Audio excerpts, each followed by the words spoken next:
अस्सलामु अलैकुम वरहमतुल्लाहि वबरकातुहू। बिस्मिल्लाहिर्रहमानिर्रहीम। नहमदुहु व नुसल्ली अला रसूलिहिल करीम व अला आलिहि व अस्हाबिहि अजमाइन। अम्मा बाद। मोहतरम भाइयों, बुजुर्गों, दोस्तों, हमारा रमज़ानुल मुबारक का महीना कैसे गुजरना चाहिए ये भी हर एक ईमान वाले को पता होना चाहिए, क्योंकि देखो, हमारी ज़िंदगी का जो मकसद है ना, वो यही है कि हम अल्लाह ताला को राज़ी करें। और अल्लाह को राज़ी करने वाले जो आमाल है, वैसे तो एक मुसलमान का सुबह से लेकर शाम तक और माँ के पेट से लेकर कब्र में जाने तक हर अमल में अल्लाह का हुक्म, उसके नबी सल्लल्लाहु अलैहि वसल्लम का तरीक़ा होना चाहिए। बस यही अल्लाह को राज़ी करने वाले अमाल है। लेकिन चूँकि रमज़ानुल मुबारक का जो बाबरकत महीना होता है, इस महीने में हर मुसलमान वो रोज़े रखता है और हर मुसलमान हत्तल इम्कान अपने आप को फारिग करता है इबादत के लिए। अब यहाँ प्रॉब्लम ये हो जाता है ना कि हम लोगों की तरतीब सही नहीं होने की वजह से हम इबादतें तो कर रहे हैं, हम कुरान करीम की तिलावत तो कर रहे हैं, लेकिन हमारे दिल की दुनिया नहीं बदल रही है। बहुत बड़ा प्रॉब्लम है ये। एक बात याद रखो, इबादत का मकसद क्या है? देखो, अल्लाह की रज़ा जो है ना, अल्लाह की रज़ा वो तो आपको आपके हर अमल में मिल जाएगी। अभी जैसे मैं अपने ऑफिस में बैठा हूँ, मैं अपने ऑफिस का काम कर रहा हूँ और उसमें अगर मैंने इस चीज़ का ख्याल रखा, भाई इसमें अल्लाह का हुक्म, उसके नबी का तरीक़ा क्या है, बस काफ़ी है मेरे लिए। ये चीज़ भी अल्लाह को राज़ी करने के लिए काफ़ी है। नमाज़ों का वक्त हुआ, उस वक्त में मैं अपनी नमाज़ें अदा कर रहा हूँ, ये अल्लाह को राज़ी करने के लिए काफ़ी है। अल्लाह की रज़ा जो है ना, वो हासिल करना, बस आप अल्लाह के हुक्म, उसके नबी के तरीक़े का पास और लिहाज रखो हर चीज़ में, अल्लाह राज़ी होंगे आपसे। लेकिन अगर आपको अपने दिल में मारिफत का नूर चाहिए, मारिफत का नूर किसे कहते हैं? आपके दिल से जो है ना, ये सारी गिलाज़तें और गंदगियाँ, झूठ की गिलाज़त और गंदगी, कीना कपट की गिलाज़त और गंदगी, गीबत और बुहतान की गिलाज़त और गंदगी, नाहक किसी का माल खाने की गिलाज़त और गंदगी, इसी तरह से मुआमलात सही नहीं रखने की गिलाज़त और गंदगी, किसी का कर्ज लिए वक्त पर नहीं अदा करने की गिलाज़त और गंदगी, माँ बाप की नाफरमानी करने की गिलाज़त और गंदगी, अपने रिश्तेदारों के हुकूक नहीं अदा करने की गिलाज़त और गंदगी, इसी तरह से दूसरों का नाहक माल खाने की गिलाज़त और गंदगी, ऐसे ही ये सारी चीज़ों को गिलाज़त और गंदगियाँ कहते हैं, जो दिल में जब होती है ना, तो इंसान का दिल आलूदा हो जाता है, नापाक हो जाता है। और हम सालों से रमज़ान के रोज़े रख रहे हैं, सालों से हम सालों से कुरान करीम की तिलावत कर रहे हैं और हम सालों से जो है तस्बीह भी पढ़ रहे हैं, नवाफिल भी पढ़ रहे हैं, सब कुछ कर रहे हैं। फिर ये गिलाज़तें और गंदगियाँ हमारे दिलों से क्यों नहीं गई? आज भी हमारे दिलों में कीना कपड़ भरा हुआ है, आज भी हम गीबतों में लगे हुए हैं, आज भी हम अपने धंधे में, कारोबार में, बिजनेस में झूठ बोल रहे हैं, आज भी हम लोगों का नाहक माल खा रहे हैं, आज भी हम लोगों पे जुल्म कर रहे हैं कि किसी का घर किराए से लिए, दुकान किराए से लिए, बहनों की ज़मीनें खा गए। ये सब जो है ना, ये गिलाज़तें और गंदगियां हैं। ये क्यों नहीं गई भाई हमारे दिलों से? पता है आपको, उसका सिर्फ एक रीज़न है और उसका रीज़न ये है। अब मैं आपको समझा के बताता हूं। देखो, जैसे मिसाल के तौर पर सफ़ेद कपड़ा है, सफ़ेद कपड़े हैं। अब सफ़ेद कपड़े के ऊपर अगर चाय गिर जाती है तो वो चाय का जो दाग है या जो धब्बा है, उसको निकालने का एक तरीक़ा है। अगर आपने उसको उस तरीके से निकाले ना, तो वो बिल्कुल आपका जो है निकल जाएगा। लेकिन आप देखोगे, बहुत सारे लोगों को देखते होंगे आप कि उनके कपड़ों के ऊपर कभी चाय वगैरह के दाग लग गए तो फिर वो निकलते नहीं। वो फिर आपको ये बोलते हुए मिलेंगे, अरे यार मैंने तो ये पाउडर इस्तेमाल किया, मैंने तो वो पाउडर इस्तेमाल किया, मैंने तो ब्लीचिंग पाउडर इस्तेमाल किया, लेकिन फिर भी फ़ायदा नहीं हुआ। वैसे नहीं होगा वो, उसका एक तरीक़ा होता है। अब आप अगर उसी तरीके से उसको धोएंगे ना, तो वो बिल्कुल, यानी आधे घंटे के अंदर आपका सफ़ेद कपड़ा ऐसे हो जाएगा जैसे आपने नया दुकान से ख़रीदा हुआ है। उसका तरीक़ा होता है। ऐसे ही ये जो दिल है ना, दिल, अब आप बोलेंगे यार मैं तो तस्बीह भी पढ़ता हूँ, यार मैं तो कुरान भी पढ़ता हूँ, मेरे तो रमज़ान में 10-10 कुरान ख़त्म हो जाते हैं, मैं तो तरावी में भी जो है पूरा कुरान सुनता हूँ, और मैं तो रोज़े भी पूरे एहतमाम से रखता हूँ, और सहर में उठता हूँ तो जब भी मैं तहज्जुद पढ़ लेता हूँ, लेकिन फिर ये दिल में गिलाज़तें क्यों हैं?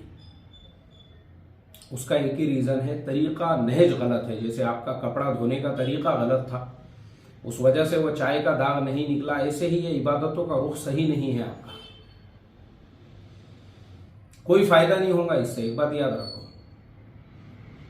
अगर आपको अपने दिल में मारिफत का नूर ये दुनिया की सबसे बड़ी नेमत है।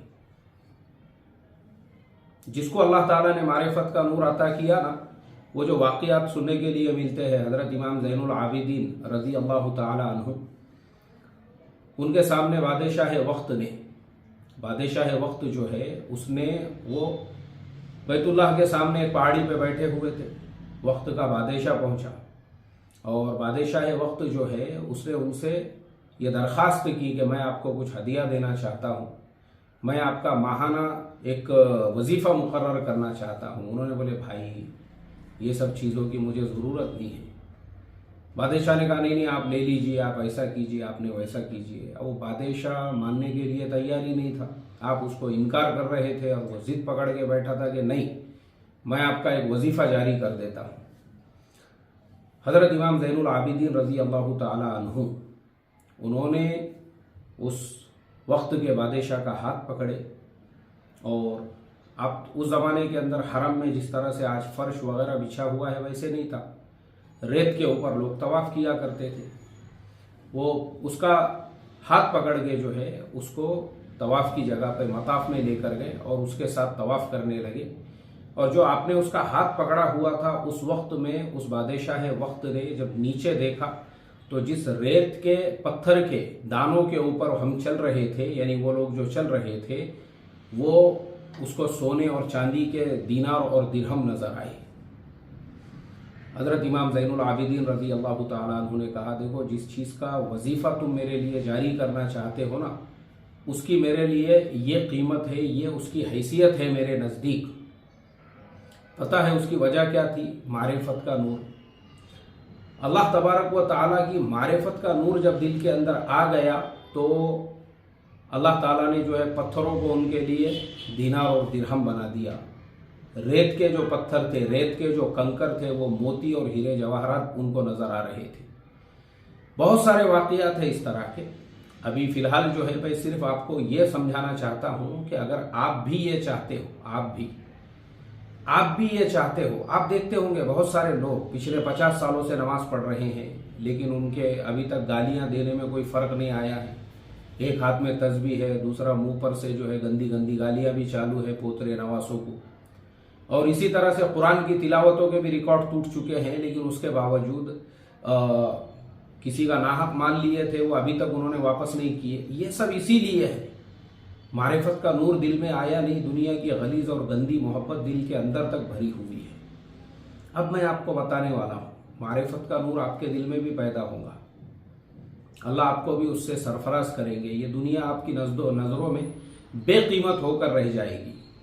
आप सबके हुकूक अदा करने वाले बनोगे और आपको कीना से, कपट से, हसद से, जलन से, बुग़्ज़ से, गीबतों से, चुगलियों से आपको ऐसे ही नफ़रत होगी जैसे सूअर के गोश्त से होती है, कराहियत होगी आपको। और उसका तरीक़ा यही है, सबसे पहले तो आप अपनी नीयत को दुरुस्त करें। अब रमज़ान का महीना ये ज़िंदगी बदलने का महीना है। 2 रकात नमाज पढ़े और अल्लाह ताला से गिड़गिड़ा कर ये दुआ करे कि ऐ अल्लाह, अब तक की मेरी जो ज़िंदगी गुजर गई, लेकिन ये रमज़ान का महीना तूने मुझे जो अता किया है, इंशाअल्लाह मैं अब अपनी दिल की दुनिया को बदल दूंगा। और उसके बाद अब आप अपनी तरतीब ये बनाएं, आपकी ज़ुबान से आप क्या बोल रहे हो, आपका पूरा ध्यान होना चाहिए उसके ऊपर। बोलने से पहले आप सोचिए 1000 मरतबा कि ये बोलना ज़रूरी है या नहीं है। दीन की अगर कोई बात है, जैसे आप बयान करते हो, उसमें कोई हर्ज नहीं है, वो तो अल्लाह रसूल की बात आप करते हो। लेकिन गैर ज़रूरी बात किसे कहते हैं? क्योंकि मैं ये सब बातें आपको इसलिए बता रहा हूँ हमने हमने अपने हमने मेरे पास में एक किताब है तालीमुद्दीन, और एक ज़माने से मेरा उस पर मामूल चल रहा है। उसकी वजह से मुझे क्या क्या फ़ायदे हुए और मेरे दिल की दुनिया में अल्लाह ताला ने जो इनकलाब लेकर आया हुआ है ना, उसमें उस किताब का भी बहुत बड़ा दखल हासिल है। उसमें अल्लाह की मारिफत का नूर अपने दिल में पैदा करने के लिए 4 स्टेप बयान किए गए हैं। क़िल्लत कलाम, क़िल्लत ताआम, क़िल्लत मनाम और क़िल्लत लोगों के साथ में जो मिलना जुलना है उसको भी कम कर देना। ये 4 चीज़ें उसके अंदर लिखी है। तो क़िल्लत कलाम में ये लिखा हुआ है, आप बात अगर ज़रूरी नहीं है मुँह मत खोलिए आप अपना। अब रमज़ान में आप रोज़े से है और अगर आप देख रहे हैं कि लोग जो है बात कर रहे हैं, अब मैंने भी बोलना ज़रूरी है वो टॉपिक पे, नहीं अब मैंने भी अपना नॉलेज झाड़ना ज़रूरी है वहाँ। ऐसा ज़रूरी नहीं है, मुंह बंद रखो। जितना मुंह बंद रखोगे उतना मारिफत का नूर दिल में पैदा होगा। ऐसे ही क़िल्लत मनाम जो सोना है, अब दिन भर सो रहे हैं। रमज़ान का मकसद सोना नहीं है, बल्कि उसको कम करो, रात भर इबादत में गुजारो। ये रमज़ान के महीने का मकसद है। लेकिन वो इबादतें भी कैसी हो मैं आपको बताता हूँ, मारिफत का नूर। और ऐसे ही खाने पीने के अंदर भी थोड़ा हम खाए, ऐसा नहीं है कि अल्लाह ताला ने मना किया है, बिल्कुल हलाल अल्लाह ने आपको अता किया है, लेकिन उसको स्टेप बाय स्टेप हम खाएं। इफ्तार के अंदर ये हम इतना खा रहे हैं कि अब उसके बाद जो है नमाज पढ़ना मुश्किल हो रहा है, या वहीं दस्तरखान पे जो पड़ गए उसके बाद डायरेक्ट ईशा में ही आपको उठाया जा रहा है। ऐसी भी हालत ना हो, थोड़ा करके आदमी खाए। उसमें एक तो सेहत के एतबार से भी, और दूसरे आपको मारिफत के नूर को दिल में पैदा करने के लिए ये जो प्रैक्टिस मैं बता रहा हूँ उसके लिए भी ज़रूरी है। मना नहीं है खाने से, लेकिन स्टेप बाय स्टेप। और ऐसे ही लोगों से लोगों से मतलब अब रमज़ान में ख़ास तौर पे जो मस्जिद में नहीं आने वाले हैं वो भी आने वाले बन जाते। और बहुत सारे लोग, कोई वज़ू खाने में मजलिस लगा के बैठा है, कोई जहाँ तरबूज वगैरह जो काटते हैं वहाँ मजलिस चल रही है, और उसी में ग़ीबतें शुरू हो जाती हैं। अब आप भी वो ग़ीबतों में शामिल हुए, आप बोल नहीं रहे हो ज़ुबान से, लेकिन आपका ये इख्तिलात बिर्रिजाल जो है ना, इसके कसरत की वजह से उसका जो असर है वो आपके दिल के ऊपर पड़ रहा है। अब आप भी वो ग़ीबतों वगैरह में शामिल होकर अपना रोज़ा बर्बाद कर रहे हो। अब नमाज़ों के ऊपर हम आते हैं। रमज़ान में हमारी नमाजें कैसी हो? देखो, आप ईमान वाले हो, सबसे पहली चीज़ तो आपकी नमाज दुरुस्त होना बहुत ज़रूरी है। आपने दुनिया का हर नॉलेज हासिल कर लिया, हर इंफॉर्मेशन आपको आ गई, लेकिन अगर आपने अपनी नमाज को सही नहीं किया, दुरुस्त नहीं किया, मुझे आप बताइए, नमाज तो कब्र का नूर है। फिर आपकी कब्र में अगर नूर ही नहीं जाएगा तो फिर आपकी हालत क्या होगी कब्र के अंदर? नमाज तो मोमिन की मेराज है, नमाज तमाम बुराइयों से रोकती है। नमाज के जितने भी फ़ज़ाइल बयान किए जाए, मुस्तकिल किताबें लिखी हुई है नमाज के फ़ज़ाइल पर। तो नमाज जो है ना हमारी, सबसे पहले तो जो मैंने कहा शुरू में, आप जब 2 रकात नमाज पढ़ोगे उसमें ये भी नियत करो कि मेरी हर नमाज मैं तकबीर उला से पढ़ूंगा। और मैं यहाँ पे बड़े शहर की जो मस्जिदें हैं, जैसे पुणे है, मुंबई है, ऐसे बड़े बड़े शहरों में बहुत सारी मुसलमानों की बस्तियाँ, मुसलमानों के महल्ले, मुसलमानों के मार्केट्स वगैरह ऐसे हैं जहाँ पे एक वक्त की नमाज के अंदर सारे लोगों का तकबीर उला से नमाज पढ़ना मुश्किल है। तो मैं ऐसा समझता हूँ कि रमज़ान शुरू होने से पहले ही ऐसी तमाम मस्जिदें वाले जो है ना, वो अपने अपने मस्जिदों के अंदर पहले से ही जो है नमाजों के औकात लगाए कि भाई हमारे मस्जिद में 2 जमातें होंगी, 3 जमातें होंगी। मुझे आप बताओ ना, इसमें प्रॉब्लम क्या है भाई? अगर एक मस्जिद में मगरिब की 2 जमातें हो रही है और ऐलान भी अगर हो जाए तो महल्ले वालों को सहूलत रहेंगी, आसानी, क्योंकि असल ये है कि तकबीर उला किसी की ना छूटे। मैं ये इसलिए बता रहा हूँ, अरब मुल्कों में ये टेंशन नहीं है। अरब मुल्कों में इतना अच्छा माहौल है कि आपकी नमाज का सलाम हुआ और पीछे और एक जगह पे जमात शुरू हो जाती है। जो बाद में आए हुए लोग हैं वो अपनी जमात शुरू कर देते हैं, और फिर दूसरी तीसरी जमातें, एक मस्जिद में 5-5 बार जमातें होती है वहाँ पे, लेकिन वहाँ कोई रोकने वाला नहीं होता है। और मैं आपको बता दूँ, छोटी मोटी मस्जिदें नहीं, बड़ी बड़ी मस्जिदें। मैंने गुज़िश्ता रमज़ान में जिद्दा के अंदर शाह फैसल मस्जिद, मेरे ख्याल से जिद्दा में मस्जिद अन्नूर से भी बड़ी है वो मस्जिद, और सबसे बड़ी मस्जिद है शाह फैसल मस्जिद। उस मस्जिद के अंदर हमने नमाजें पढ़ी। मैंने उसमें भी देखा कि जो लोग बाद में आ जाते हैं फौरन वो अपनी दूसरी जमात खड़े कर देते हैं, जिसको दूसरी नहीं मिली उनकी तीसरी जमात शुरू हो जाती है। मतलब ये है कि तकबीर उला किसी की भी नहीं जाती है, या कम से कम जमात तो तमाम लोगों को ही मिल जाती है। हमारे मस्जिदों में भी ये तरतीब हो और हम भी ये नीयत रखें, और नमाज जब हम पढ़ेंगे ध्यान तवज्जो के साथ में कुरान करीम को हम सुने, नमाज में क्या पढ़ा जा रहा है, अगर आपको मारिफत का नूर चाहिए तो। और जब कुरान को आप सुन रहे हो, अब कुरान को सुनना भी है आपको, और सुनने के अलावा जो कुरान की तिलावत है, देखो अब रमज़ान और कुरान दोनों का जो एक दूसरे से रब्त है, कुरान करीम में क्या कहा, शाहरु रमज़ान अल्लज़ी उन्ज़िला फ़ीहिल कुरान, कुरान और रमज़ान दोनों का एक ख़ास ताल्लुक़ है एक दूसरे से। अब रमज़ान में कुरान तो पढ़ना ही है, लेकिन रिकॉर्ड तोड़ कुरान नहीं। जैसे मैंने बताया, बहुत सारे लोग बोले मैंने 10 कुरान ख़त्म कर देता हूँ, 25 कुरान ख़त्म कर देता हूँ।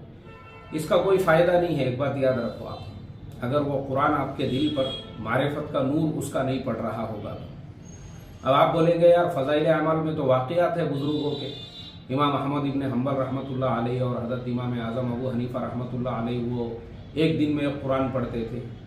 उनके लिए जो है ना, उनके लिए वो अरब है, कुरान जो अरबी में पढ़ा जा रहा है वो समझते हैं उस कुरान को, उनके लिए कोई मसला नहीं है। इमाम आज़म अबू हनीफ़ा रहमतुल्लाह अलैहि हो या इमाम अहमद इब्न हम्बल, इमाम अहमद इब्न हम्बल का तो कुरान से इतना गहरा ताल्लुक़ था, मैं फिर कभी आपको उनके वाक़िया सुनाऊंगा। तो कुरान जो है ना, वो लोग पढ़ते थे, उनकी बात और थी, वो अरब है, वो कुरान के एक एक मजमून को समझते हैं। अब हमारा प्रॉब्लम ये है ना, हम लोग अजमी लोग हैं, हम बचपन से कुरान पढ़ रहे हैं। आपको पता है हमारे मुल्क में बेदीनी, यानी मैं हमेशा जो बोलता हूं ना कि हमारे यहाँ के दीनदार के बेटे बेटियों के निकाह भी गैरों की तरह से हो रहे हैं। उसका एक ही रीजन है, दीनदार है। तो हमारे यहाँ दीनदारी का सिंबल क्या है, जुब्बा। मतलब जुब्बा आपने पहन लिए, टोपी पहन लिए तो आप दीनदार हो गए, और कुरान आपको आज तक समझ में नहीं आया।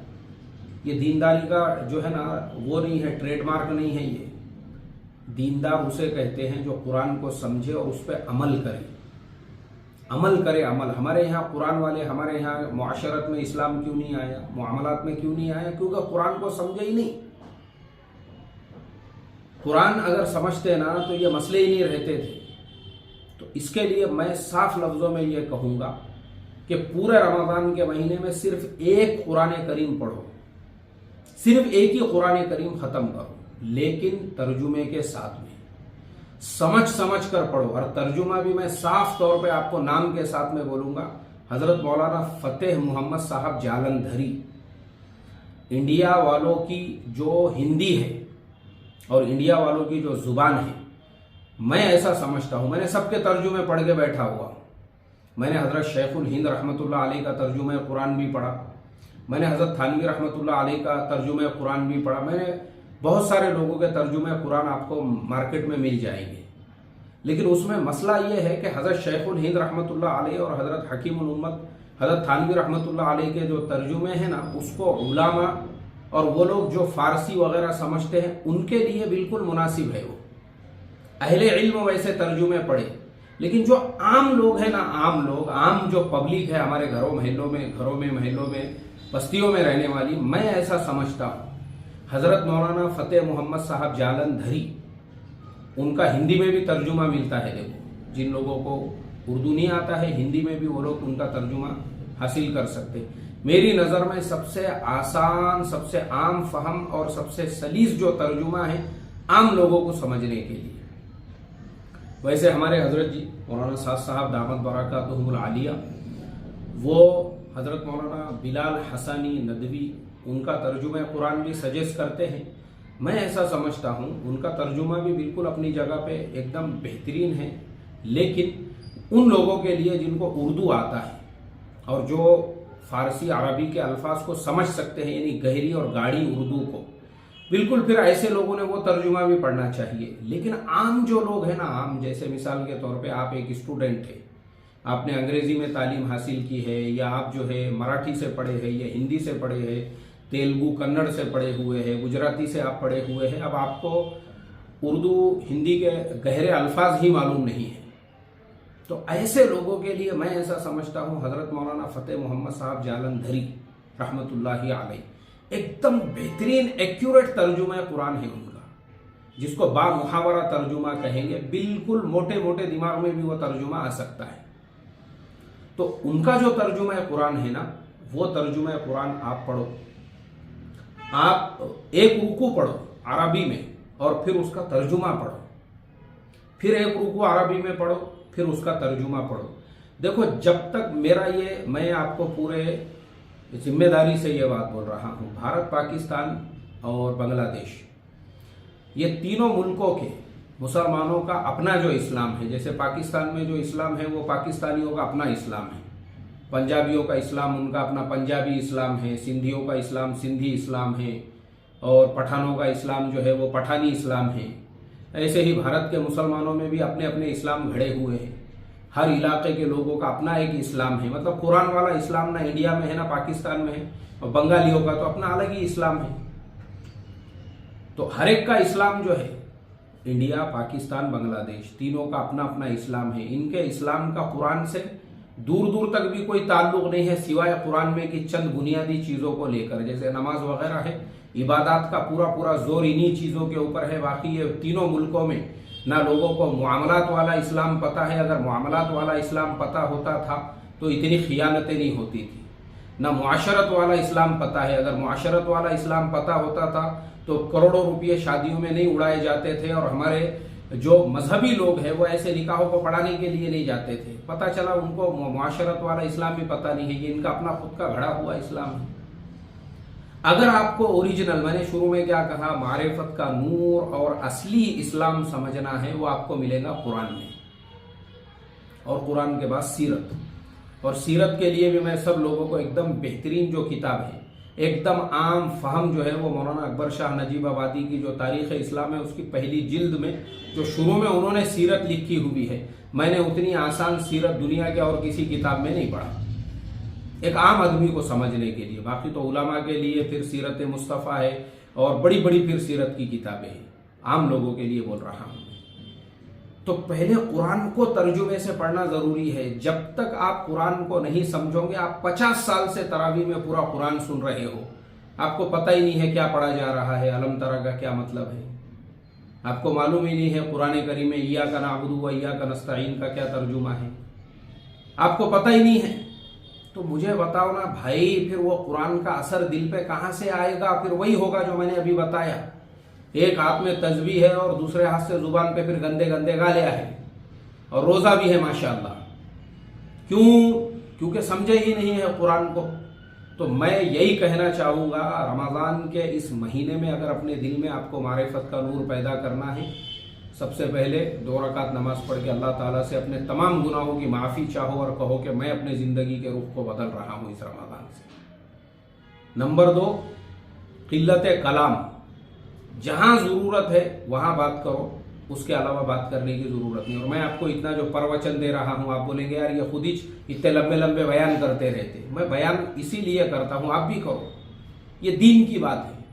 बाकी ऐसा बातें नहीं करता हूँ मैं मजलिसों में बैठ के। मेरा तालिब इल्मी के ज़माने में एक ज़माना ऐसा भी गुजरे हुआ है, 15 दिनों तक मैंने किसी से बात नहीं किया था, वही किताब के अंदर पढ़ के। मारिफत का नूर पैदा करना है तो मेहनत करना पड़ेगी। और क़िल्लत ताम, खाने पीने के ऊपर भी कंट्रोल, क़िल्लत मनाम, आप बिल्कुल आराम करो, लेकिन ये नहीं है कि बस रोज़ा रखे और सहर करके जो सोए थे तो इफ्तार में ही उठ रहे हो, ऐसा नहीं। ये मकसद नहीं है रमज़ान का, ये मकसद ही नहीं है रमज़ान का। और जैसे मैंने नमाजों का बतलाया, नमाज पढ़ते वक्त में पूरे ध्यान तवज्जो के साथ में इमाम साहब की क़िरात को सुनो। नमाज में ध्यान होना ज़रूरी है। नमाज में ध्यान होगा तो आपको फिर अल्लाह का ध्यान नसीब हो जाएगा, और जिस दिन आपको अल्लाह का ध्यान नसीब हो गया, समझ जाना आपको मारिफत का नूर मिल गया। ये मकसद है। और कुरान करीम की जो मैंने अभी आपको कहा, अब आप में से बहुत सारे लोग ये कहेंगे कि भाई मुफ्ती साहब हमको तो कुरान पढ़ना ही नहीं आता। देखो आज के ज़माने में आप एक तो अपने मस्जिद वगैरह में देखो, अतराफ में देखो, किसी से कुरान सीखो, और अगर नहीं तो आप यूट्यूब पे जाइए। 50 लोगों ने, मैंने खुद ने भी जो है अपना पूरा नूरानी कायदे का मुकम्मल वहाँ पे मैंने भी जो है पूरा प्ले लिस्ट बनाया हुआ, उसमें आखिरी के 2-4 सबक बाकी है, वो मैं इंशाल्लाह इस रमज़ान में मुकम्मल कर दूंगा। लेकिन बाकी लोगों के भी मेरे से अच्छे पढ़ाने वाले हैं, उन्होंने और अच्छे से पढ़ाया हुआ है। आप नूरानी कायदा कहीं से भी लेकर बैठ जाओ और वो यूट्यूब में जैसा पढ़ा रहे हैं बस आप वैसी प्रैक्टिस करो। मैं आपको गारंटीड कहता हूँ इंशाल्लाह आपको महीना 2 महीने के अंदर एकदम बेहतरीन तजवीज़ से कुरान करीम पढ़ना आएगा। तजवीज़ मतलब जैसे कुर्रा पढ़ते हैं वैसा अगर नहीं भी आया तो कम से कम कुरान आप सही अंदाज से पढ़ने वाले बन जाओगे। कुरान को पढ़ना सीखो, और जो पढ़ने वाले हैं वो रिकॉर्ड मत बनाओ अल्लाह के वास्ते। रिकॉर्ड पे रिकॉर्ड होंगे लेकिन ना जिंदगियों से ग़ीबतें निकलेंगी, ना चुगलियाँ निकलेंगी, ना बुहतान निकलेंगे, ना लोगों के बारे में जो है कीना कपट निकलेगा, ना किसी का कर्जा लेके खा गए थे मालूम ही नहीं है, और रिकॉर्ड मैंने 10 कुरान खत्म किया। कोई फायदा नहीं है तेरा 10 कुरान क्या 100 कुरान भी खत्म किया तो, क्योंकि कुरान समझ में ही नहीं आया। एक ही कुरान खत्म करना है, सिर्फ एक, लेकिन समझ कर समझो उसको। एक रुकू पढ़ो और तर्जुमार मैंने नाम लेके बता दिया आपको, हजरत मौलाना फतेह मोहम्मद साहब जालंधरी रहमतुल्लाही अलैह। हिंदी में भी मिलता है, अब हिंदी के अलावा मुझे नहीं मालूम है और दूसरी लैंग्वेजेस में मिलता है या नहीं मिलता है, और आम तौर पे मिलता है। यानी उनका जो तर्जुमा कुरान है ना, वो उन्होंने ऐसा कोई खास कंपनी को दिया हुआ नहीं है। वो दिल्ली में जामे मस्जिद के सामने के हर कुतुब खाने पे उनकी वो लोग छापते हैं उनकी किताबें, यानी उनके जो कुरान करीम का तर्जुमा है हर जगह प्रिंट होता है, तो आपको मिल जाएगा इंशाल्लाह। तो बस मैं इतना ही कहना चाहूँगा, इस तरीके से हम पढ़ते रहेंगे कुरान करीम का तर्जुमा, और कुरान करीम एक रुकू, बस एक रुकू और एक पारा रोजाना। उसके बाद देखो फिर इंशाल्लाह आपको अपनी ज़िंदगी में कैसे तब्दीली महसूस होती है। और इंशाल्लाह हमारी जो तफसीर कुरान है रमज़ान में वो भी जारी रहेगी। अब आप सोचिए, मैं मलेशिया से इंडिया जो आया हूँ ना, वो सिर्फ और सिर्फ रमज़ान के लिए, कि भाई मुझे रमज़ान में तफसीर कुरान बयान करना है। क्योंकि पिछले साल मैंने यूएई वालों की दावत कबूल किया, आखिरी के 10 दिनों के लिए वहाँ गया और वो हमारी खाली 20 दिनों की तफसीर हुई। मुझे बड़ा अफसोस है उस चीज़ का अभी तक कि वो मैं मुकम्मल नहीं कर सका। इसलिए मैंने इस साल जो है ना, मुझे दावत आई कई मुल्कों से, लोगों ने ईमेल किए, मैसेजेस किए, मुफ्ती साहब हमारे यहाँ पे आप तफसीर के लिए आइए हमारे यहाँ। मैं बोला नहीं भाई, वो मुझे तजुर्बा हो गया अभी पिछले साल यूएई के सफ़र का। कहीं पे भी सफ़र करे तो फिर वो मेरी अपनी जो तरतीब है, जो लोग मेरी तफसीर कुरान पिछले 15 साल से 20 साल से पूरे एहतमाम पाबंदी के साथ में रोज़ाना सुनते हैं, फिर वो बेचारों की शिकायतें थी कि यार तुमने सफ़र किए इस साल तो हमारी तफसीर अधूरी रह गई। तो मैं ये नहीं चाहता हूँ कि जो लोग सालों से मेरे साथ जुड़े हुए हैं उनकी तफसीर के सुनने के अंदर किसी भी किस्म की कोई दिक्कत आए, उनको तकलीफ हो। इंशाल्लाह हमारी तफसीर कुरान भी हर साल की तरह से जारी रहेगी। तो बस दुआओं की खुसूसी दरख्वास्त के साथ मैं लेता हूँ आप सभी लोगों से इजाज़त, और मैं भी अल्लाह ताला से ये दुआ करता हूँ अल्लाह ताला इस रमज़ान को हमारे दिल की दुनिया के बदलने का ज़रिया बनाए और कुरान का नूर हमारे दिलों में पैदा फरमाए और हम तमाम को मारिफत का नूर अता फरमाए। अस्सलामु अलैकुम व रहमतुल्लाहि व बरकातुहू।